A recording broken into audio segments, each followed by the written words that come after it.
Nii, ma olen nüüd Viljandis kohas, mida ma enam-vähem 80-ndast mäletan. Mäletan, et oli siis rippsild, mingi sild oli, jah, mäletan. Ja see sild on mul siin praegu ees. Sealt töllerdavad mingid totrad turistid peal praegu. Aga kui nad üle lähevad, siis lähen mina ka.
No nii, astume siis rippsillale.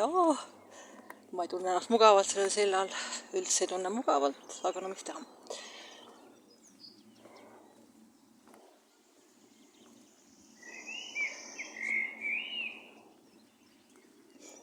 Ja mõned inimesed mõtlevad, et kui sa julged nagu Macao tornist alla hüpata, et siis on nagu kõik muud nagu kõrguse hirmud kaovad ära, et see päris õige ei ole. Sest Macao tornis hüppamine, sa oled juba teisele tasandile omadega täiesti. Et sa annad nagu oma vaimu kuskile ära, nagu pandiks. Ja võtad mingid hoopis teistsugused sisemised jõuvarud käiku ja nende abil täiesti mingis teisel tasandil nagu hüppad. Aga kui ma siin mööda silda kõndin, ma olen ikka mina ja ma pole kuskil oma jõuvarusid ära andnud ja seetõttu sild mul tekitab.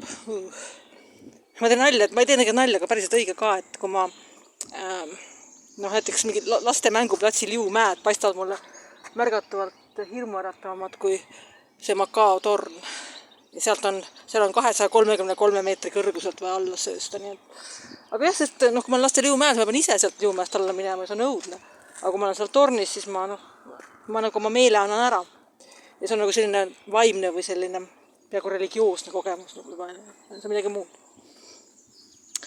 Siin on puuslik onu.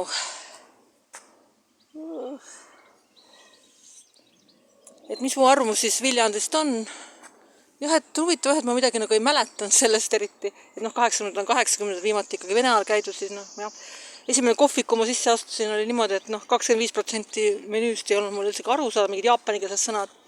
Siis oli muidugi need Itaalia kohvis ja ma hakkasin just mõtlema, et kui tuleb inimene, kes on nagu olnud, ma ei tea, koomas 40 aastat ja tuleb siia Viljandisse, siis ta ei saa Eestis kohvikuski midagi aru. Vaeseke. Aga väga selline moodne, hipsterlik. Aga jah, see restoranis ma käisin ühes korras väga tore, aga teisest küljest mitte väga tore, selles mõttes, et liiga kallis, aga see pole nende süü, kõik restoranid ongi kallid Eestis praegu. Aga see vähemalt inspireerib Bangkokist Hongkongi Emiratesi äriklassis sõitma, sest selle pileti ma saan mingi 250, aga võiks odavamalt kuskil nihverdada, kui ma 100 miljonit aastat ette selle ostan. Ja selle rahast ikkagi määratud palju rohkem kui Eestis selles restoranis. Saab süüa lõputult, gurmeetoite ja juua lõputult seal äriklassi salongis ja seal on lennuki pardal on baar ka. Ja lisaks ma olen influenceritele teada saanud, et seal on lubatud ka kirjata. Mis tähendab seda, et see nii lühikesele sutsakale, kui nii liike sutsakas on, siis kingitust ei anta, eks ju, seda neid igasuguseid kreeme ja lõhnaõlisid ja värke-särke. Aga selle võib endale kerjata. Ja targemad kerjavad endale isegi pidžaama. Nii et, kes teab. Emiratesi pidi olema selline pidžaama, et nagu selline niisutab nahka samal ajal kui seljas. Nii et jah, et kui kerjamine ka arvesse võtta, siis võib see lendub isegi väga ära tasuda. Aga kuidas ma Bangkokki saan, see on küsimus. Ega siin väga raske minna ei ole muidugi, aga tea, kas ilus roheline on küll, aga jah, õhk ei ole hea.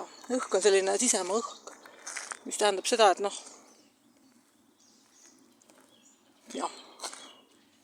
et võib-olla kui Viljandisse tulla, siis tulla, ma arvan, kuskil madal hooajal oleks hea mõte tulla. Praegu ei ole hea. Praegu on liiga kõrghooaeg juba.